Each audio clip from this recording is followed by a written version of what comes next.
Big pass runner Sabari அப்படின்னும் போது எப்படி இருக்கு கேட்கவே? உங்ககிட்ட இருந்து கேட்கிறப்ப ஒரு மாதிரி நல்லா இருக்கு. பார்ப்பதற்கு அப்பாவி போல் இருக்கும் இவர்தான் சபரி. வைல்ட் கார்டு வந்தாங்க ஒருத்தவங்க. நம்ம வந்து 100 நாள் இருந்தோம். எந்த இடத்துல வந்து திவ்யா உங்களுக்கு மேல போனாங்கன்னு நினைக்கிறீங்க? என்ன பிடிச்ச மக்கள்களை தாண்டி திவ்யாவை பிடிச்ச மக்கள்கள் அதிகமா இருக்காங்க, அவ்வளவுதான். இப்படி சொல்லலாமா? இப்போ பிஆர் ஜாஸ்தி இருக்காங்க அப்படின்னு சொல்லிக்கலாமா? இந்த பிக் பாஸ் வீடை பொறுத்த வரைக்கும் எப்படின்னா, குட் புக்ஸ்ல இருக்கணும், இல்லைன்னா நம்மள நாமினேட் பண்ணுவாங்க. நாமினேட் பண்ணா வெளியே போயிடுவோம். அந்த மாதிரி இருக்காரா சபரி? ஆனா நீங்க சொன்னதுல பாதி கரெக்ட், பாதி தப்பு. எனக்கு ரஞ்சித் அண்ணன் ரொம்ப பிடிக்கும் அப்படிங்கிறதுக்காக நான் உங்களுக்கு இதெல்லாம் விஷயம் பண்றேன்னா அது ரஞ்சித் அண்ணனுக்கு பிடிச்சதாவே இருக்கணுங்கிற அவசியம் கிடையாது. எனக்கு தோன்றதை நான் பண்றேன், அது ரஞ்சித் அண்ணனுக்கு பிடிக்காம கூட இருக்கலாமே, அவ்வளவுதானே.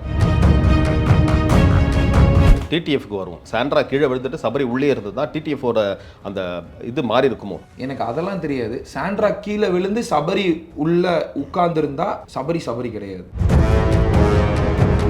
இந்த ரெட் கார் மேட்டர்ல வந்து யார் மேல தப்புன்னு நினைக்கிறீங்க? கம்ருதீனால பார்வதிக்கும் ரெண்டு பேர் மேலேயுமே தப்பு தான். ஆனா இது ஒரு கேம். இதை வச்சு அவன் கேரக்டர் அவன் ரொம்ப தப்பானா அப்படின்லாம் சொல்லிடவே முடியாது. அந்த சமயத்துல அவன் அந்த தப்பை பண்ணிட்டான், அதை அவன் உணர்ந்துட்டாங்கிறத நான் நம்புறேன். அதுக்கப்புறம் நீங்க போய் அவனை எவ்வளவு தூரம் சார்ஜ் பண்ணிட்டே இருப்பீங்க? Okay, what about Parvati?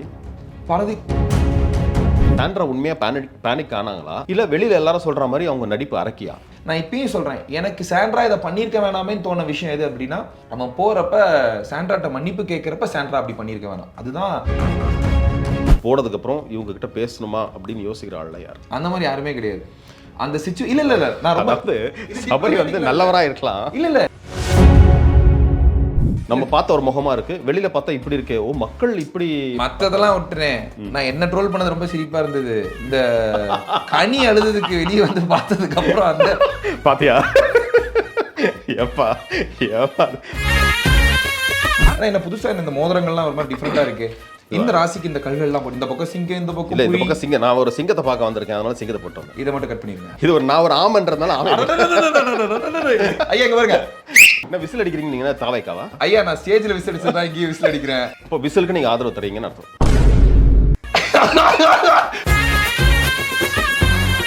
இப்போது புதிய அறிமுகம் ஆச்சி ஹோட்டல் சாம்பார் 50 கிராம் ரூபாய் 20 மட்டுமே. மிஸ்டர் கோல்ட் சன்ஃப்ளவர் ஆயில், அளவிலும் தரத்திலும் நோ காம்ப்ரமைஸ். நிலையான தன்மையுடன் 75 ஆண்டுகளுக்கு மேலாக மக்கள் சேவையில் உங்கள் ஸ்ரீவிசாலம் சிட்ஃபண்ட் லிமிடெட். வணக்கம் சபரி. வணக்கம், எப்படி இருக்கீங்க? நல்லா இருக்கேன். பிக் பாஸ் ரன்னர் சபரி அப்படின்னும் போது எப்படி இருக்கு கேட்கவே? நல்லா இருக்கு. நீங்க அது உங்ககிட்ட இருந்து கேட்கிறப்ப ஒரு மாதிரி நல்லா இருக்கு. பார்ப்பதற்கு அப்பாவி போல் இருக்கும் இவர்தான் சபரி அப்படிங்கிற மாதிரி. ஓகே, நல்லா இருக்கு, சந்தோஷமா இருக்கு, அவ்வளவுதான். செகண்ட் பிளேஸ் வந்தீங்க. அதாவது வைல்ட் கார்டு வந்தாங்க ஒருத்தவங்க. அவங்க வந்து அவங்க வந்து வின்னர் ஆயிட்டாங்க. நம்ம வந்து 100 நாள் இருந்தோம், நம்மளால வின்னர் ஆக முடியல அப்படிங்கிற ஏதாவது ஒரு மனஸ்தாபம் தான் இருக்கா? இல்ல, இப்போ வரைக்கும் 1% கூட யோசிக்கல. இந்த வைல்ட் கார்டு வந்துட்டாங்க, அவங்க 75 நாள் தானே பண்ணிருக்காங்க, நம்ம 105 நாள் பண்ணிருக்கோம் அப்படிங்கிறது கேம் கிடையாது இல்லைண்ணே.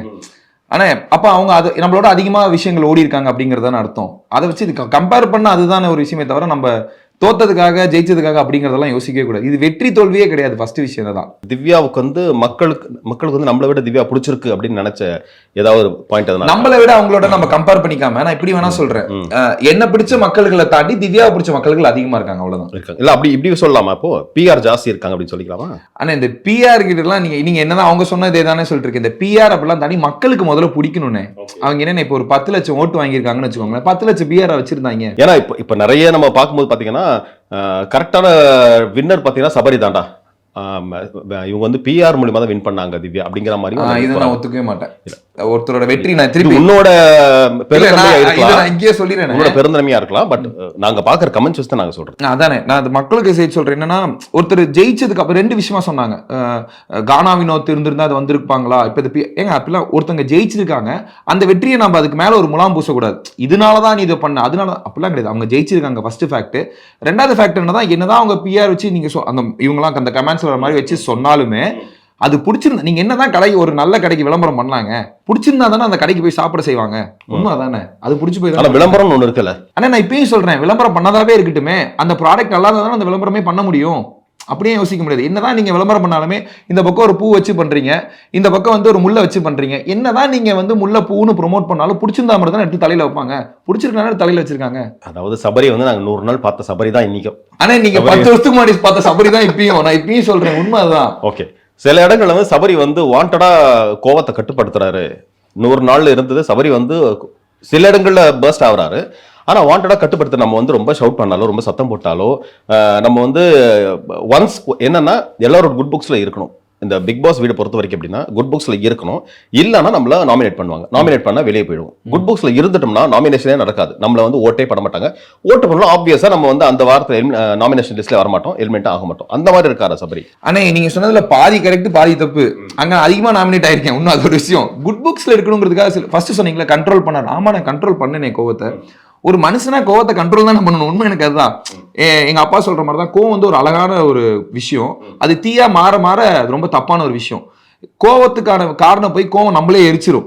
எனக்கு அதுக்குள்ள போகிறதுலாம் பெரிய ஈடுபாடுலாம் கிடையவே கிடையாது. எதுக்கு கோவப்படணும் அப்படிங்கிற விஷயத்த கொஞ்சம் கண்ட்ரோல் பண்ணிட்டே இருந்தேன். அதான் உண்மையை தவிர இந்த குட் புக் பேட் புக்குங்கிறதுல நான் பெருசா நான் இப்ப எனக்கு ரஞ்சித் அண்ணன் ரொம்ப பிடிக்கும் அப்படிங்கிறதுக்காக நான் உங்களுக்கு இதெல்லாம் விஷயம் பண்றேன்னா அது ரஞ்சித் அண்ணனுக்கு பிடிச்சதாவே இருக்கணுங்கிற அவசியம் கிடையாது. எனக்கு தோன்றதை நான் பண்றேன், அது ரஞ்சித் அண்ணனுக்கு பிடிக்காம கூட இருக்கலாமே, அவ்வளவுதானே. சபரி வந்து எப்படி இப்படி மாறினாரு? அதாவது ரொம்ப நல்லவரா எப்படி மாறினாரு? அண்ணா இதுல ஏன்னா நீங்க மெடிடேஷன் பண்றீங்க, தியானம் பண்றீங்க, நம்ம இதெல்லாம் பார்த்தோம். எத்தனை வருஷமா பண்ணிட்டு இருக்கீங்க? அண்ணா நான் கிரியா வந்து ஒரு 2-3 வருஷமா பண்ணிட்டு இருக்கேன். இப்போ நான் மறுபடியும் அதுக்கு முன்னாடி நிறைய எனக்கு ஆன்மீகத்துல ரொம்ப ஈடுபாடு உங்களுக்கு தெரியும். ஸோ ரொம்ப ஈடுபாடு இருக்கும். இதுல நான் மாறுறது நல்ல, இதுல நல்லவன் கெட்டவங்கிறதே கிடையாது. எனக்கு அதான் என்ன புரியல. நீ ரொம்ப நல்லவன் நீ ரொம்ப கெட்டவங்கிறதெல்லாம் கிடையவே கிடையாது. நாளைக்கு எந்த சிச்சுவேஷன்ல யார் எப்படி வேணா மாறலாம். அந்த சிச்சுவேஷன்ல நீங்க எப்படி இருக்கீங்க அப்படிங்கறத விஷயம். இன்னைக்கு பொறுத்த வரைக்கும் எனக்கு ரஞ்சித் அண்ணா வந்து ஒரு மிகப்பெரிய நல்ல ஆங்கர். எப்ப நீங்க நல்ல ஆங்கரா மாறீங்க நான் கேள்வி கேட்கவே முடியாது. நீங்க ஒரு நல்ல ஆங்கர், நீங்க ஒரு நல்ல ஒரு பேச்சாளர், நல்ல கரெக்டா எடுத்து கொடுக்க ஒரு ஆள். இது நீங்க மத்த பாயிண்ட்ல பாத்துக்கிட்டு இருக்கப்ப நாளைக்கு ஏதாவது ஒரு தப்பு நடக்கலாம், ஏதாவது ஒரு பேரை மாற்றி சொல்லலாம். அந்த இடத்துக்கு அவர் இது வரைக்கும் பண்ணது என்னெல்லாம் அப்ப அதெல்லாம் நடிச்சுட்டு இருந்தாருங்க, அதெல்லாம் கேள்வியே கிடையாது.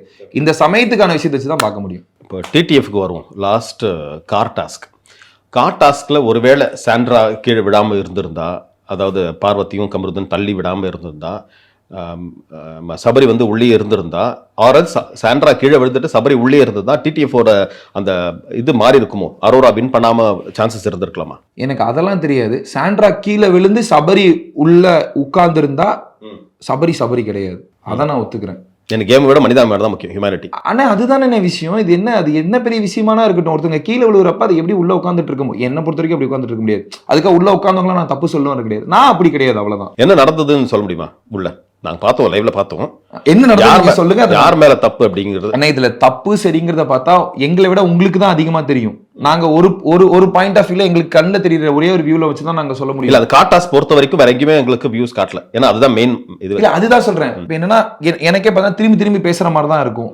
எனக்கு அவங்க உதைச்சாங்கிறதே வெளியே வந்தான் கொஞ்ச நேரத்துக்கு அப்புறம் யாரோ சொல்லி தான் தெரியும். அது இல்ல உதைச்சாங்களாமா அப்படின்னு சொல்லி சாண்ட்ரா சொன்னதுக்கு அப்புறம் இல்ல உதைச்சிருக்காங்களா, அதுக்கப்புறம் தான் எங்களுக்கே தெரியும் அது உதைச்சிருக்காங்கன்னு சொல்லிட்டு தள்ளி விட்டாங்க அப்படிங்கறதெல்லாம் தாண்டி. ஸோ இது தப்பு சரிங்கிறதெல்லாம் தாண்டி அது நடந்துருச்சு, இப்படி நடந்திருக்க வேணாமேங்கிறது மட்டும்தான் அது ஒரு இதா இருந்தது. எப்படி இந்த கேம் வின் பண்ணிக்கலாம்னு நினைக்கிறீங்க? இந்த கேம் இந்த காட்டாஸ்க் மட்டும் சொல்றேன். ஆனா காட்டாஸ்க்ல எல்லாருமே அமைதியா இருந்தாவே யாரோ ஒருத்தர் வின் பண்ணியிருப்பாங்க. உண்மைதான், அது ஒரு எண்டூரன்ஸ்க்கான கேமா தான் நாங்க பார்த்தோம். ஸோ லைக் எப்படி இருந்ததுன்னா நாங்களாம் வந்து நான்லாம் முடிவு பண்ணிட்டேன் காலையில் என்னாலும் இறங்கக்கூடாதா அப்படின்னு சொல்லிட்டு நான் அந்த முடிவில் தான் இருந்தேன். அதுக்கு முன்னாடி நடந்த 4 டாஸ்க்லையுமே ஒரு அளவு டாப்ல இருந்தேன். ஸோ என்ன நடந்தாலுமே நான் இறங்கிடக்கூடாது அப்படிங்கிறது அதே மாதிரி தான் எல்லாருமே இருந்தோம். ஸோ அப்படியே நார்மலாக இருந்தால் என்ன சிரிச்சு ஜாலியாக போயிருக்குமோ அப்படிங்கிறது தான் என்னோட விருப்பமாக இருந்தது. இப்படி போயிருக்க வேணாம். ஃபினாலே அன்னைக்கு வந்து நீங்கள் வந்து உட்காந்துருக்கீங்க, அப்போ தான் கமருதன் பார்க்குறீங்க, ஷாக் ஆகி பார்க்குறீங்க. ஸ்டேஜுக்கு வந்ததுக்கப்புறம் அவர்கிட்ட பேசுனீங்களா? கமருதன் பார்வதியில் பேசுகிறேன். ஸ்டேஜ் கமருதன் வந்து பேசுவோம். ஆஃப் ஸ்க்ரீன் தான் கேட்குறேன் நான். முடிந்ததுக்கப்புறம் எல்லாரும் ஃபோட்டோ எடுத்துக்கிட்டோம், அம்மா கூட என்ன அவன் ஃபோட்டோ எடுத்துட்டான், ஜாலியாக பேசிட்டு இருந்தாங்க. ஆனால் இது ஒரு கேம், இதை வச்சு அவன் கேரக்டர் அவன் ரொம்ப தப்பானா அப்படின்லாம் சொல்லிடவே முடியாது. அந்த சமயத்தில் அவன் அந்த தப்பை பண்ணிட்டான், அதை அவன் உணர்ந்துட்டாங்கிறத நான் நம்புறேன். ஸோ அதுக்கப்புறம் நீங்க போய் அவனை எவ்வளவு தூரம் சார்ஜ் பண்ணிட்டே இருப்பீங்க? Okay, what about Parvathy? நான் தான் சொல்றேன், பார்வதிட்டே பேசணும். எனக்கு இங்க கிடைச்சது அவங்க உணர்ந்துட்டாங்களான்னு கேட்டால் எனக்கு 2 பேருக்குமே தெரியாது. உண்மையாக தான் அவங்க என்ன பண்ணாங்கன்னு அவங்களுக்கு மட்டும் தான் தெரியும். பட் பார்வதி இன்னும் கொஞ்சம் கமர்த்தியோட பார்வதி போல்டா இருந்த மாதிரி எனக்கு ஒரு ஃபீல் ஆச்சு. இந்த காட்டாஸ் பொறுத்த வரைக்கும் முடிஞ்சதுக்கு அப்புறம் பார்த்தீங்கன்னா சாண்ட்ராவை வந்து டோட்டலா பார்த்துக்கிட்டது பார்த்தீங்கன்னா சபரி தான். அப்படிலாம் இல்லை, நாங்கள் பார்க்கும்போது என்னன்னா அவங்க வந்து நைட்டு தூங்கிட்டு இருக்காங்க, காலையில் வந்து கமருதீன் அவர் உள்ளே வரும்போது பயங்கரமாக பேய் அரைஞ்ச மாதிரி ஆனதுக்கப்புறம் நீங்கள் தான் வந்து கமருதீனை நீ போ அப்படின்னு சொல்லிட்டு இவங்களை பார்த்துக்கிறீங்க. அப்படின்னும் போது டோட்டலாக நீங்கள் கொஞ்சம் சேஃப்கார்ட் பண்ணாமல் இருந்தது. எங்களுக்கு வெளியிலேருந்து பார்க்குறவங்க நிறைய பேர் என்ன சொல்கிறாங்கன்னா, சாண்ட்ரா வந்து இப்போ எங்களுக்கு ஒரு கேள்வி, சாண்ட்ரா உண்மையாக பேனிக் ஆனாங்களா? ஆனால் நான் இப்பயும் சொல்கிறேன், எதில் வேணால் நடிக்கலாம். ஒருத்தவங்களோட வலியை வந்து நான் அதை திருப்பி அதை விமர்சனத்துக்குள்ளே கொண்டு வரல. அவங்களுக்கு அடிபட்டிருக்கா, வலிச்சிருக்கா, அவங்க நடிச்சிருக்காங்களே நான் வரவே இல்லை. அவங்களோட வலின்னு அதை சொல்றாங்க. இல்ல அன்னைக்கு விழுந்தது நான் கேட்கல. எனக்கு நான் இப்பயுமே சொல்றேன், தூங்கிட்டு இருக்காங்க, எஞ்சி பாக்குறப்ப எனக்கு தோண அவனை பார்த்தப்ப ஒரு பயம் இருந்திருக்கேன் அப்படிங்கிற பயத்துல நாங்க யோசிச்சோமே தவிர அதை நடிக்கிறாங்க நாங்க யோசிக்கவே இல்லை. நான் இப்பயும் சொல்றேன், எனக்கு சாண்ட்ரா இதை பண்ணிருக்க வேணாமேன்னு தோண விஷயம் எது அப்படின்னா, எல்லாமே முடிஞ்சு போச்சு. அவன் போறப்ப சாண்ட்ராட்ட மன்னிப்பு கேட்கிறப்ப சாண்ட்ரா அப்படி பண்ணியிருக்க வேணாம். அதுதான் என்னோட அதை நான் நடிக்கிறவங்களுக்குலாம் நான் வரவே இல்லை. இல்ல அது என்ன அப்ப நாங்க எப்படி எடுத்துக்கிறது அது இதுதான் சொல்றேன், இது என்னோட பாயிண்ட் ஆஃப் வியூ மட்டும் தான் நான் சொல்ல முடியும். ரஞ்சித் அண்ணன் எப்படி நினைக்கணும்னு நான் சொல்ல முடியாது. நான் நினைக்கிறத நான் சொல்றேன். எனக்கு வந்து அந்த இடத்துல வந்தப்ப வந்து சாண்ட்ரா நீங்க இது பண்ணிருக்கான், அவன் கேம் முடிஞ்சு போச்சு, அவன் போயிருக்கலாம். அட்லீஸ்ட் அந்த இடத்துல சரி கமருதீன் அப்படின்னு அவங்க சொல்லியிருந்தா மேபி அவன் இன்னும் கொஞ்சம் ஸ்ட்ராங்கா இருந்திருப்பானோங்கிறது என்னோட ஒரு அபிப்பிராயம். இப்போ நீங்க வந்து டோட்டலா இப்போ இந்த சீசன் பொறுத்த வரைக்கும் பாத்தீங்கன்னா வெளியில இருக்கிற ஒரே கமெண்ட் வந்து வந்த சீசன்ல இதுதான் ஃபர்ஸ்ட் சீசன். அதாவது ஃபர்ஸ்ட்னா பார்க்கவே பிடிக்கலப்பா, ஆனால் எல்லாரும் பார்த்தாங்க. எண்ட் ஆஃப் த டே எல்லாரும் பார்க்குறாங்க, எல்லாமே ரீல்ஸ் எல்லாம் ஷேர் ஆகுது எல்லாமே.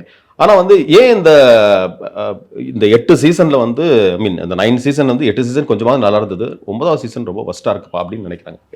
இது ஒஸ்ட்டுங்கிறத தாண்டி இங்கே நிறைய விஷயங்கள் எல்லாமே புதுசாக நடந்ததுண்ணே. ஸோ ஒரு டாஸ்காக இருக்கட்டும், ஒரு விஷயம் எல்லாமே புதுசாக இருந்தது. எதையுமே நம்ம யோசிக்க முடியாத ஒரு விஷயம். இந்த சீசன் வந்து எதுவுமே புதுசு, எல்லாமே புதுசு. மற்ற சீசன் ஃபேமிலி டாஸ்க் கூட அது ஒரு ஃப்ரீஸ் டாஸ்க் கூட ஒரு டாஸ்க் வச்சு தான் பார்க்குற மாதிரி இருந்தது. லக்ஸரி டாஸ்க் இல்லை, அதுக்கு பதிலாக வேற ஒன்று கொடுத்துருந்தாங்க. எல்லாமே டிஃப்ரெண்டாக இருந்தது. இது மிக்சட் ஆஃப் எமோஷன்ஸ் எல்லாமே. இது ஒஸ்ட் பெஸ்ட் நான் கம்பேர் பண்ண விரும்பவே இல்லை. பட் மற்றதில் நடக்காத நல்ல விஷயங்களும் இதில் நடந்திருக்கு, கெட்ட விஷயங்களும் நடந்திருக்கு. அப்படிதான் நான் பார்க்குறேன். உங்களை பொறுத்த வரைக்கும் சீசன் 9 வந்து எங்களை பொறுத்த வரைக்கும் பெஸ்ட் அப்படிங்கிறீங்க. அண்ணே என்னதான் இருந்தாலும் நான் சமைக்கிற சாப்பாடு எனக்கு நல்லா இருக்கும் ஃபர்ஸ்ட், ஓகேவா? அதை நீங்க சாப்பிட்டு இது சாப்பாடு நல்லா இல்லைன்னு சொன்னீங்கன்னா அதோட கருத்துக்களை நான் ஏத்துக்கணுமே தவிர அதுக்காக நான் சாப்பிட்டது நான் குப்பையை சமைச்சேன்னு நான் சொல்லவே முடியாது. பிக் பாஸ் வீட்டுக்குள்ள ஃபர்ஸ்ட் டே நீங்க உள்ள போறீங்க. உள்ள போனதுக்கு அப்புறம் சில பேர் பாக்குறீங்க, இவங்களை எதுக்கு கூப்பிட்டாங்க, இவங்களும் கூட விளையாட போறோம் அப்படிங்கிற மாதிரி யாராவது நினைச்சிங்களா? இவங்களை எப்படி கூப்பிட்டாங்கன்னு நான் சொல்லவே முடியாதேன்னு. இது வந்து ஒரு டீம் இருக்காங்க, ஒரு இன்டர்வியூ வைக்கிறாங்க, ஒரு மெடிக்கல் டெஸ்ட் வைக்கிறாங்க, இதெல்லாம் வச்சுதான் அவங்க எடுத்திருக்காங்க. நான் செலெக்ஷன் வேலை கிடையாது. யார் வந்தாலும் விளையாடணுங்கிறது தான் என்னோட டாஸ்க்கு. அதை தானே சொல்லி அனுப்பிச்சிருக்காங்க. எனக்கு தகுந்தலாம் இப்போ வந்து ரஞ்சித் அண்ணன் வந்திருந்தா நான் ஜாலியாக விளையாண்டுருக்கலாம், இல்லை இந்த கேமரா அண்ணன் வந்து நல்லா விளையாண்டுருக்கலாம் நினைச்சா அங்கேயே நான் தோத்துட்டேனே. வரணும் அவசியம் இல்லை, அதுதானே விஷயம். எல்லாரும் கூட அது எப்படி வர முடியும்? ஓகே, எல்லாருக்கும் மெடிக்கல் டெஸ்ட் எடுத்தாங்க. எல்லாருக்கும் எடுத்தாங்களா? கம்பல்சரி. ஓகே, சில பேர் வந்து அதான் உங்க சோகால் சிஸ்டர் வந்து நான் சொன்னாங்க, எனக்கு மெடிக்கல் டெஸ்ட் வந்து என்கிட்ட கேட்டாங்க, நான் வந்து இது மறைச்சிட்டேன் அப்படின்னாங்க. பிக் பாஸ் கிட்டே சோகால் சிஸ்டர்னா யாரு? ரம்யா இன்டர்வியூ எடுக்கும்போது அவங்க சொன்னது என்னன்னா, நாங்க கேட்டோம் இந்த மாதிரி அடிக்கடி மயக்காச்சு விடுறீங்களே, என்னதான் உங்க பிரச்சனை அப்படின்னா, இந்த மாதிரி இருக்கு அப்படின்னா. டெஸ்ட் எல்லாம் எடுத்தாங்களா அப்படின்னா, டெஸ்ட் எடுத்தாங்க, ஆனா நான் இதை சொல்ல நான் மறைச்சிட்டேன் அப்படின்னு.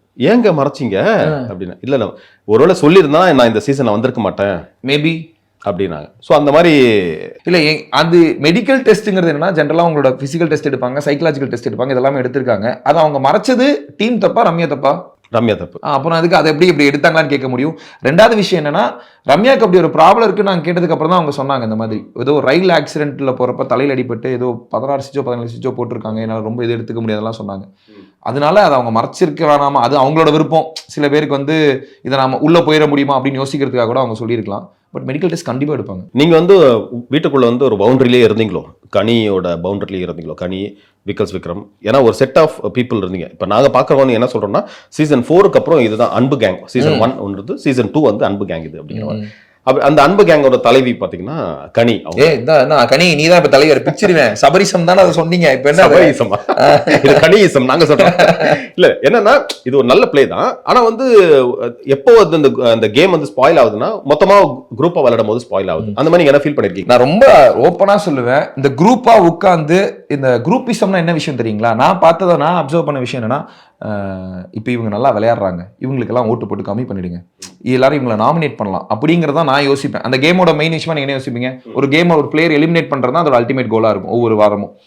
அந்த மாதிரி நாங்கள் இது வரைக்கும் ஒரு தடவை கூட பண்ணதே கிடையாது, பேசினதே கிடையாது. நானோ கனிக்கிட்ட உட்காந்து கனி இந்த மாதிரி நம்ம இதெல்லாம் அந்த மாதிரி பேசினதே கிடையாது. அப்ப அதை என்ன பொறுத்தவரைக்கும் அது குரூப்பிசமே கிடையாது. குரூப்பா சேர்ந்து விளையாடுறப்ப எல்லாருமே தான் ஒன்னா விளையாண்டுக்கிட்டு இருந்தோம். ஸோ இது எண்ட் ஆஃப் த டே எங்களுக்கு ஏவி போடுறப்ப சோ கால்டு குரூப்பிசம்னு நீங்க சொல்றது தான் இந்த சீசனோட குரூப்பிஸோட பேர் நட்புன்னு ஒரு வீடியோ போட்டார். ஸோ எனக்கு அது தப்பா தெரியவே இல்லை. அது எந்த இடத்துலையுமே வந்து அது தப்பா பவுண்டரி தாண்டி நீங்க சொல்ற மாதிரி பவுண்டரி தாண்டி போகாம அப்படிலாம் கிடையவே கிடையாது. ஸோ எல்லா இடத்துலையுமே எல்லாருமே விளையாண்டு தான் இருந்தோம். இப்போ இந்த வீட்டை பொறுத்த வரைக்கும் உங்களுக்கு ரொம்ப பிடிச்ச நட்பு, இந்த நட்பை நான் டோட்டலாக வாழ்க்கை முழுக்க கேரி பண்ண போகணும்னா யாரை சொல்லுவீங்க? எஃப்ஜே கனி எல்லாருமே இருக்காங்களே. அந்த நட்பு வீடியோ போடும்போது அவ்வளோ தேம்பி அழுகுறதுலேருந்து உங்களுக்கும் எஃப்ஜேக்குமான கனெக்ஷன் பற்றி சொல்லுங்க. எஃப்ஜே இதே மாதிரி தான் வெளியே நிறைய ஈவெண்ட்ஸ்ல முதல்லாம் பார்க்குறப்ப பார்த்துருக்கேன், என்னோட அந்த இதெல்லாம் வர்றப்ப.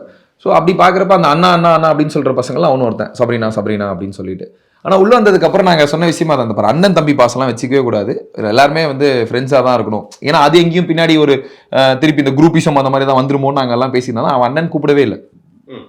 நீங்க நல்லா நோட் பண்ணீங்கன்னா இந்த லாஸ்ட் டே திருப்பி வெளியே போறப்போ ஒரு காலை பின்னாடி வச்சு டே அண்ணா அப்படின்னு சொல்லிட்டு மேல திருப்பி கலசி சபரி, அதுக்கப்புறம் தான் சொல்லுவான் அந்த கப்பு முக்கியம் அப்படின்னு சொல்லிட்டு போவான்.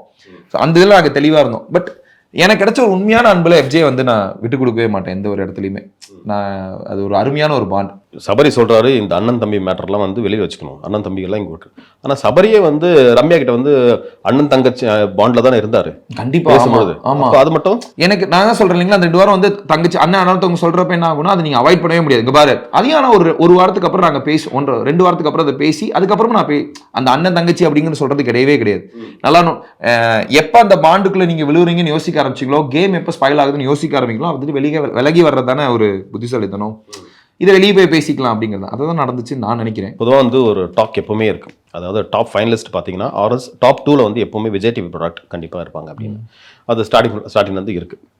இப்போ நாங்கள் எதிர்பார்க்கும் போது அப்படிதான் வந்து ஓகே சபரி கண்டிப்பாக இருப்பாருப்பா அப்படின்னு. அப்போ விஜய் டிவி ப்ராடக்ட் கண்டிப்பாக ஃபினாலேயோ இல்லை டாப் 2லயோ இருக்கணும்னு ஏதாவது கண்டிஷனோ இல்லை ஏதாவது இருக்கா? சூப்பர்.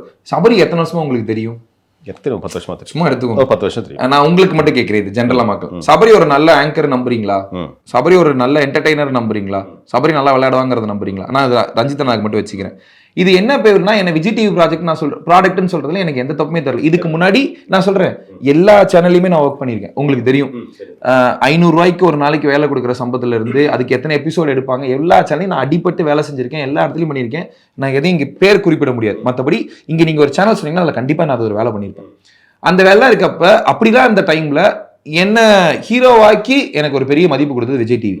ஸோ நான் இப்பயும் சொல்கிறேன், நான் விஜய் டிவி ப்ராடக்டாக இருக்கல ரொம்ப சந்தோஷப்படுறேன். பட் ஆனால் என்ன விஷயம்னா அப்படி இருந்தால் சப்போர்ட் பண்ணுவாங்கன்னு பார்த்தா சத்தியமாக கிடையவே கிடையாது. நான் ரொம்ப சிம்பிளாக சொல்கிறேன், இந்த சில டாஸ்க்லாம் வந்ததில்ல எல்லாருக்கும் எக்ஸ்பிரஸ் பண்ண மாதிரி ஒரு விஷயம் கொடுத்தாங்க, எனக்கு சிலையை கொடுத்து நிற்க விட்டாங்க பார்த்தீங்களா இல்லையா? இல்லை அதுவே ஒரு சேலஞ்சிங் ரோல் தராது. இப்பயும் சொல்கிறேன் எவ்வளோ கஷ்டம் கொடுத்தாலும் அதை நான் எடுத்துக்கிறேங்கிற விஷயத்தை நான் ஜாலியாக எடுத்துப்பேன், அவ்வளோதான். மற்றபடி இதை ப்ரொமோட் பண்ணும் தனியாக இப்படி பண்ணும் அப்படிங்கிறதெல்லாம் சேனல் வாய்ப்பே கிடையாதுங்க. நீங்கள் இப்பயும் சொல்கிறேன், இங்கே ரெக்கமெண்டேஷன் வேலைக்கு ஆகவே ஆகாது. ரெஃபரன்ஸ் வேணா நடக்கும், இந்த பையனை படம் நல்லா இருக்கும் அந்த பையனை படம் நல்லா இருக்கும்னு சொல்லி பேசிப்பாங்களே தவிர ரெக்கமெண்டேஷன் இங்கே வேலைக்கு ஆகவே ஆகாது. அதே மாதிரி வந்து நம்ம வீட்டு பையனை தான் போட்டு அதிகமாக அடிக்கிற மாதிரி இங்கே அதிகமாக அடிச்சிருந்தா அவங்களெல்லாம் வந்து பேசிக்கிறேன் அப்படிங்கிற மாதிரி இதெல்லாம் ஒரு மித்துங்க. சும்மா இந்த விஜய் டிவி ப்ராடக்ட்லாம் வந்தால் நிற்பாங்க அப்படிங்கிறதெல்லாம் கிடையவே கிடையாது. பிக் பாஸ் பார்த்துட்டு வீட்டில் அம்மா என்ன சொன்னாங்க? அம்மா விரதம்லாம் இருந்த மாதிரி கேள்விப்பட்டோம். அவங்க நார்மலாகவே விரதம் இருப்பாங்க. இப்போ இதுக்கு வந்து எக்ஸ்ட்ரா லோடல் நிறையா இருந்தாங்க. ஸோ அதனால அம்மா தாங்க, அது என்ன வேணா இருக்கட்டும். அம்மா வந்து அவங்க ஒரு மாதிரி என்ன சொன்னாங்க உள்ள வந்து என்ன சொன்னாங்க, அதே மாதிரி தான் நீ காலைல இன்டர்வியூ போறப்ப தலசி விட்டு போ, ஒழுங்கான சட்டை போட்டு போ அப்படின்னு சொன்னாங்க. சாப்பிட்டு சொன்னாங்க பொங்கல் ஒழுங்கா சாப்பிட்டு போ. அதாவது கேமை பத்தி கேம் முடிச்சுட்டு வந்ததுக்கு அப்புறம் என்னடா நீ சரியா விளையாடல, ஏய் நீ வீட்டுல எல்லா மாதிரி இல்லடா அப்படின்னு ஏதாவது. எங்க அம்மா தானே நீங்க வேற, அவங்க அப்படிதாங்க, அவங்க ஒரு மாதிரி ஜாலியா இருப்பாங்க. நாளைக்கு இப்ப எங்க அம்மாவோட அதிகமான கேள்வினா என்ன சமையல் உடம்பு இழைச்சிட்டேன் இல்லாம இது நல்லா இருக்குங்கிறாங்க. இல்ல நல்லா சாப்பிடு நீ, இந்த மாதிரி கான்வர்சேஷன் தான் எங்களுக்குள்ள போயிட்டு இருக்குமே தவிர நீ கேம் எப்படி விளையாண்டுருக்கலாம், அது கேமுங்க, அது முடிஞ்சு போச்சு. இது என்னோட வேலை, அது அவங்க வேலை அப்படிங்கிறப்ப அம்மா என்ன அம்மாவா பார்த்து பையனா பார்த்துக்கிறப்ப இதுக்கு மேலே எனக்கு வேற என்ன வேணும்?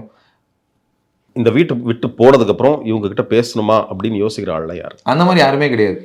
அந்த இல்ல நான் ரொம்ப இது டிப்ளமேட்டிக்கா நல்லவரா இருக்கலாம். இல்ல இது டிப்ளமேட்டிக்கா இல்ல, அந்த வீடு ஒரு விஷயத்த பண்ண வைக்குங்க. இப்ப நான் உங்களே சொல்லிக்கிட்டு இருக்கேன், எனக்கு இந்த கேமரா அண்ணனோட ஒரு பிரச்சனைன்னு வச்சுக்கோங்களேன், ஒரு நிமிஷம் நிறுத்துங்க நான் போய்க்கிறேன் இது பண்ணிக்கிறேன் அப்படின்னு சொல்லிட்டு நான் இங்கிருந்து போயிடலாம். அங்க இந்த வீட்டில் அதை பண்ணவே முடியாது. 100 நாள் ஒரு மூஞ்சை நீங்க பாத்துக்கிட்டே தான் இருக்கணும். உங்களை அறியாமையா அவங்க பண்ண தப்ப நீங்க மன்னிச்சிருவீங்க, இது உண்மை. நீங்க மன்னிச்சதுக்கு அப்புறம் எதுக்கு அதை மனசுல வச்சுக்கிட்டு இருக்கணும்? என் கேள்வி அதுதான். இப்ப எனக்கும் உங்களுக்கு அங்க இருக்க எல்லாருக்கூடயும் எனக்கு பிரச்சனையே நல்லது இருக்கு கெட்டது இருக்கு. அந்த கெட்டது இந்த வீட்டோட போயிருச்சுங்கிறப்ப அதுக்கு மேல அதை நீங்க வச்சு என்ன பண்ண முடியும்? ஏன் யோசிச்சு அதை டிகர் பண்ண முடியும்? ஒருவேளை திருப்பி இங்க வெளியே வந்ததுக்கு அப்புறம் அந்த மாதிரி கசப்பான சம்பவங்கள் நடந்துச்சுன்னா அதுக்கு மேல நம்ம கான்டாக்ட் பண்ண வேணாம், அவ்வளவுதானே. ஓகே, இந்த ரெட் கார் மேட்டர்ல வந்து யார் மேல தப்பு நினைக்கிறீங்க? ஒருவேளை உன்னால நான் கேட்டேன், என்னால நீ கேட்ட, கமருதீனால பார்வதிக்கும் 2 பேர் மேலயுமே தப்பு தான். ஓகே, இதுல பார்வதி சொன்னால்தான் கமருதீன் பண்ணா, கமருதீன் அமைதி இப்படி எல்லாம் கிடையவே கிடையாது. 2 பேருமே அடல்ட்ஸ், யாருக்கு என்ன பண்ணாங்கிறது 2 பேருக்குமே தெரியும். இதை நான் தூண்டி விட்டேன் அப்படிலாம் கிடையவே கிடையாது. 2 பேரும் அவங்க சொன்னது பண்ணாங்க, 2 பேர் படுறதும் தப்பு தான். அதுக்கான விஷயத்தை அவங்க அனுபவிச்சிட்டாங்க, அதோட முடிஞ்சது, அவ்வளவுதான். இதுக்கப்புறம் பார்வதி கமருதீன் என்ன ஏதாவது ப்ராஜெக்ட்ஸ் பண்றாங்களா கேட்டீங்களா? அவங்க 2 பேரும் என்ன பண்றாங்க தெரியாது, அவங்க நல்லா இருக்காங்கிறது நான் எனக்கு தெரியும், அவ்வளவுதான். நான் பேசின வரைக்கும் நல்லா இருக்காங்க, அவ்வளவு. சபரி என்ன இப்போ நம்ம பார்த்த வரைக்கும் ஒரு ஆங்கர் சபரி, நிறைய ஷோஸ் ஆங்கர் பண்ணியிருக்காரு, சின்ன திரையில ஹீரோ ஒர்க் பண்ணியிருக்காரு. பிக் பாஸ்க்கு அப்புறம் வந்து ஒரு 3 நாள் தான் ஆச்சு, இன்னும் என்னன்னு தெரியல. கண்டிப்பா நல்ல வாய்ப்புகள் வந்துகிட்டு இருக்கு. கண்டிப்பா நல்ல விஷயங்கள். என்னன்னா இப்போ ஃபர்ஸ்ட் போன 2வது நாளே வந்து எனக்கு வாய்ப்பு வந்துருச்சு அப்படின்னு சொல்லிட்டு உள்ள வந்தாரு பிரஜன். சரியா, ஓகேவா, எனக்கு வந்து நான் போனோடனே பயங்கர இந்த 3 படத்துல சைன் பண்ணிட்டேன் அப்படி இப்படின்னாரு. உங்களுக்கு அந்த மாதிரி வாய்ப்பு வந்ததா? அவர் கிடைக்கிறப்ப அவ்வளோ சந்தோஷமா அந்த உள்ளன்னு சொன்னப்ப ஓகே. இப்போ இது எப்படி இருக்குன்னா அதெல்லாம் எங்களுக்கு ரொம்ப உண்மையிலே அது நீங்கள் வெளியே எப்படி சொன்னா எங்களுக்கு ஒரு பூஸ்டப்பா இருந்தது. நான் இங்கிருந்து வெளியே போனேன், நம்மளோட இருக்க சக மனுஷனுக்கு ஒரு நல்லது நடக்கிறப்ப நமக்கு உள்ள ஒரு சந்தோஷமா இருக்கும். அப்போ நம்மளுக்கு தெரியாம ஒரு நம்பிக்கை வரும், அப்போ நமக்கு ஏதாவது ஒரு நல்ல விஷயம் நடக்கும் அப்படின்னு நம்பிக்கை வரும். அதே மாதிரி நிறைய பேசிட்டு இருக்காங்க. பட் நான் என்ன படம் சைன் பண்ணிட்டேன் அதை பண்ணிட்டேன் அப்படிங்கிறதுலாம் நான் என்ன அந்த மாதிரிலாம் எதுவும் நடக்கல, அந்த மாதிரி எதுவும் பேசவும் இல்லை. நான் என்ன ஃபோன் பெருசாக யூஸ் பண்ணல, உண்மை தான். பட் மக்கள்கிட்ட கிடைச்ச சந்தோஷம் அது வந்து நான் ரொம்ப எதிர்பார்த்த ஒரு விஷயம்.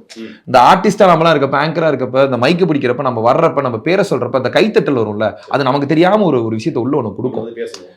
இல்ல இந்த கைத்தட்டுறப்போ ஒரு சந்தோஷம் இருக்கும். எனக்கு அந்த காலேஜ்ல இருந்தே அது ஒரு பெரிய ஒரு சந்தோஷம். நான் வீக்கெண்ட்லாம் இருக்கப்ப கைத்தட்டவே வரவே வராதா, ஒரு மாதிரி ரொம்ப ஒரு மாதிரி இது இருக்கும். அது நான் ஃபீல் பண்ண விஷயம் அதான். என்ன நம்ம பேர்லாம் சொல்றாங்க, கைத்தட்ட மாட்டிக்கிறாங்க அப்படின்னு ஒரு ஃபீலிங் இருக்கும். பட் ஆனால் என்னன்னா அந்த ஃபினாலே ஸ்டேஜ் வந்தப்ப கை தட்டினாங்கல்ல, அது நேரில் பார்க்குறப்ப எனக்கு அவ்வளோ சந்தோஷமா இருந்தது. அதே மாதிரி இப்போ வெளியே மக்கள் வர்றப்ப என்னன்னா வேலைனா சக்தியாக பார்த்த மக்கள் சபரியாக பார்க்குறப்ப இப்படி சபரி நல்லா இருக்கியா, சாப்பிட்டு போ, இந்த மாதிரி விஷயம்லாம் சொல்கிறப்ப அது ரொம்ப கனெக்டடாக இருக்கு. நமக்கு இவ்வளோ லவ் கிடைச்சிருக்கு, இதுக்கு மேலே என்ன வேணும், இதை வச்சு என்ன வேணா பண்ணிக்கலாம் அப்படிங்கிற ஒரு சந்தோஷம் தான். நீங்க பார்த்ததுலேயே வந்து என்ன இவங்க இப்படி ட்ரோல் பண்ணிட்டு இருக்காங்க, ட்ரோல் மெட்டீரியல் மாறி போயிருக்காங்களே அப்படின்னு யாராவது நினைச்சிருக்கீங்க? இப்போ வந்து பார்த்தது ட்ரோல் பண்றவங்கள, ட்ரோல் மெட்டீரியல் மாறினவங்க வீட்டில் இருந்த 20 பேர்ல ஃபார் எக்ஸாம்பிள் நான் சொல்கிறேன். இப்போ சாண்ட்ரா வந்து நீங்கள் சொல்கிறீங்க, சாண்ட்ரா வந்து ரொம்ப நல்லவங்க, நல்லா பார்த்துக்கிட்டோம் அப்படி இப்படின்னு. ஆனால் வெளியில் அவங்களுக்கு வந்து பயங்கர அதாவது நடிப்பு அரக்கின்னு ஒரு பேர் இருந்தது, ஸ்கேம்ட்ரா அவர் சொன்னது அப்படியே இருந்தது. அந்த மாதிரி கேட்குறேன் நான். நம்ம பார்த்த ஒரு முகமா இருக்கு, வெளியில பார்த்தா இப்படி இருக்கே, ஓ மக்கள் இப்படி. மற்றதெல்லாம் விட்டுறேன், நான் என்ன ட்ரோல் பண்ணது ரொம்ப சிரிப்பா இருந்தது. இந்த கனி அழுதுக்கு வெளியே வந்து பார்த்ததுக்கு அப்புறம் அந்த பாத்தியா ஏப்பா ஏப்பா அதுக்கு என்னென்ன மீன்களா போட்டாங்க, அந்த அசையா எனக்கு சிரிப்பு என்ன ஆயிடுச்சுன்னா ரவுண்ட் பண்ணி அந்த மூஞ்ச நீங்க சொன்னீங்கல்ல சேனல் ப்ராடக்ட் கீழே அப்பனா என்ன பண்ணிருக்கணும், கேமராவை திருப்பி இருக்கணும், இல்ல விக்ரமுக்கு வச்சிருக்கணும். இங்க என்ன பண்ணிருக்காங்க, எனக்கு ஜூம். நாங்க விக்ரம் தான் பார்த்தோம், பண்ணல சும்மா இருங்க. விக்ரம் தான் அந்த கேமரா ஃப்ரேம் இருந்தது, நீ பின்னாடி வந்து வானத்தை பார்த்தா. ஆனா மீம் கிரியேட் பண்ணவன் தான் அதை ஜூம் பண்ணி தலையை பட்டாங்க. எனக்கு என்ன ஆயிடுச்சுன்னா நம்ம இனிமேல் அழவே கூடாது, அழுதுரா போந்தாஸ் அப்படின்னு பர்ஸ்ட் அவுட், இனிமேல் அழவே கூடாது அப்படிங்கிற அழகு கூடாதுன்னு எடுத்துட்டு இருக்கு. சரி கனி போறாலே அவளை சிரிச்ச முகமா இருக்குமே, சிரிச்சுக்கிட்டு இருக்க ரெண்டும் மிங்கல என்ன ஆயிடுச்சு, ஒரு மாதிரி ஒரு மாதிரி அழுகையை சிரிப்பு சேர்ந்து வெளியே வந்தது ஒரு ஆப்பமா இருந்துச்சு. நான் யோசிக்க முடியாத விஷயம் என்னன்னா, கனிக்கு தெரியக்கூடாதுன்னு நினைச்சேன்னா கேமராக்கு தெரியக்கூடாதுன்னு நினைச்சிருக்கணும், தலைப்படி கொஞ்சிருக்கணும். வடிவேல் சார் போட்டு ஒன்று பண்ணிருந்தாங்க, அவருக்கு அம்மா நிறைய இருந்துச்சு. அதான் டிஎல் ஏதோ பேசிட்டு இருக்காரு, இந்த பக்கம் ஒருத்தர் அடுத்த நிறைய மீம்ஸ் அந்த இது மீம் வந்து மீம் ப்ராடக்டாவே டெம்ப்ளேட்டா மாறி. எனக்கு அதான் சொன்னேன், அதெல்லாம் சத்தியமா சொல்றேன், அதெல்லாம் ட்ரோல் போடுவாங்க. ஏன்னா அது நான் பண்ணது எனக்கு தெரியவே இல்லை. ஓகே சரிங்க, அந்த கேமரா கான்சியஸ்லாம் உள்ள இருக்காதுல்ல, ஒரு மாதிரி பார்த்தப்ப வெளியே வந்து எல்லாம் இன்னைக்கு காலைல கூட கணிட்டு சொல்லி சிரிச்சிட்டு இருந்தேன். அது ஒரு மாதிரி ரொம்ப சிரிப்பா இருந்தது, இப்படி இல்லாம நடந்திருக்கு அப்படிங்கிற மாதிரி. ஓகே, இப்போ வெளியில வந்ததுக்கு அப்புறம் நீங்க ஒரு குரூப்ல இருப்பீங்க, வாட்ஸ்அப் குரூப்ல இருப்பீங்க. ஆமா கண்டிப்பா இருக்கும். யாரெல்லாம் இருக்காங்க, யாரெல்லாம் இல்ல? எல்லாருமே அந்த வாட்ஸ்அப் குரூப்ல இருக்காங்க. எல்லாருமே இருக்காங்க. யார் இதுல இல்ல, யார் லெஃப்ட் இல்ல தூக்கு? லெஃப்ட்லாம் யாருமே லெஃப்ட் ஆகலன்னு நினைக்கிறேன். அட்மின் யாரு? எல்லாருமே அட்மின் ஆக்கிட்டேன். ஓ நீதான் ஆரம்பிச்சதா? என்னை போட்டாங்க, இப்போ இது போட்டு வச்சிருந்தாங்க, அதுக்கப்புறம் இருந்த எல்லாருமே அட்மின் ஆக்கியாச்சு. இப்ப யாரும் குறை சொல்ல முடியாது, யார் வேணுமா ஆட் பண்ணிக்கோங்க. மொத்தம் 24 பேர் இருக்கீங்க. நந்தினி இல்ல, இப்பதான் கேட்க நந்தினி இல்ல. நந்தினி ஒரு இன்டர்வியூ கொடுத்தாங்க பாத்தீங்களா வெளியில இருந்து? அதாவது இந்த ஷோ வந்து பாரு இல்லைன்னா இந்த ஷோவே, இந்த பிக் பாஸ் இல்ல, 90 நாள் வந்து நீங்க வந்து புழிஞ்சு எடுத்து ஒருத்தர் ஒர்க் பண்ண வச்சுட்டு 91வது நாள் தூக்கி எறிறீங்களே, இது என்ன மாதிரி ஷோ அப்படிங்கிற மாதிரி சொன்னாங்க. உள்ளே இருக்கும்போது வேற சொல்லிட்டு போனாங்க, அதனால தான் அவங்களை அமுச்சு விட்டாங்க. அப்புறம் என்ன சொன்னாங்க, என்னை வந்து பிக் பாஸ் வந்து கன்சோலே பண்ணல. பொதுவாக எல்லாரும் பேசும்போது கன்சோல் பண்ணுவாங்க. இப்போ லேட்டஸ்ட்டாக ரம்யா பேசும்போது கூட கூப்பிட்டு வச்சு பேசுனாங்க, சாண்ட்ரா பேசும்போது கூப்பிட்டு வச்சு பேசுனாங்க. லாஸ்ட் சீசனில் எல்லாமே என்ன, நான் வெளியில் போகிறேன் அப்படின்னு சொன்னோன்னா கண்டிப்பாக பிக் பாஸ் உட்காந்து பேசுவார், எதுக்கு போறீங்க என்ன போறீங்க அப்படின்னு கொஞ்சம் மோட்டிவேஷனாக பேசி. ஆனால் நான் பேசும்போது வந்து என்னை துரத்தி அமைச்சிட்டார் வெளியில், உங்களோட லெஃப்ட் ஹேண்ட் சைடில் ஒரு கதவு தான், வெளியே போங்க அப்படின்ட்டாரு. அது தெரியும் பாத்தீங்களா? வந்து இல்ல நான் என்ன உண்மையா சொன்னா எபிசோட்ல என்ன பாக்கலன்னு, நீங்க சொன்னதை வச்சு நான் சொல்லணும்னா அப்ப என்ன நடந்தது அப்படிதான். நந்தினி உள்ள வராங்க, நந்தினி வெளியே போகணும்னு பேசினாங்களா, பிக் பாஸ் பேசணும்னு பேசினாங்களா? இல்ல நந்தினி வந்து நான் வெளியே போகணும் அப்படின்னு என்ன கூப்பிடுங்க அப்படிங்கிறாங்க. அப்ப பார்வதி உட்காந்து பேசிட்டு இருக்கும்போது பிக் பாஸ் உள்ள கூப்பிடுறாரு, உள்ள போய் உட்காராங்க, நந்தினி உட்காராங்க. ஜஸ்ட் அவங்க பேசிட்டே இருக்காங்க, பிக் பாஸ் இப்போ நீங்க போகணும் அப்படி. ஆமா லெஃப்ட் ஹேண்ட் சைட்ல டோர் இருக்கு, கிளம்புங்க. அது என்னோட வார்த்தை, நான் சொல்றேன். லெஃப்ட் ஹேண்ட் சைட்ல டோர் இருக்கு, நீங்க போகலாம் அப்படிங்கிறார். அவ்வளவுதான். ஸோ இந்த மாதிரி வந்து என்ன வந்து இப்படி சொல்லிட்டாரு, என்னது பிக் பாஸ் வந்து கன்சோலே பண்ணல அப்படிங்கிற மாதிரி. இன்னும் உள்ள என்ன சொன்னாங்க, இது ஒரு ஷோவே கிடையாது, ஃபேக் ஷோங்க அப்படிங்கிறாங்க. ஆமா இது ஒரு ஃபேக் ஷோங்க, ஃபேக் ஷோ நாங்க எங்க இருக்கணும் அப்படிங்கிறாங்க. நீங்க டவுசர் கலந்துட்டு இருந்தது, இது வேற ஃபேக் ஷோவா நீங்க வேற?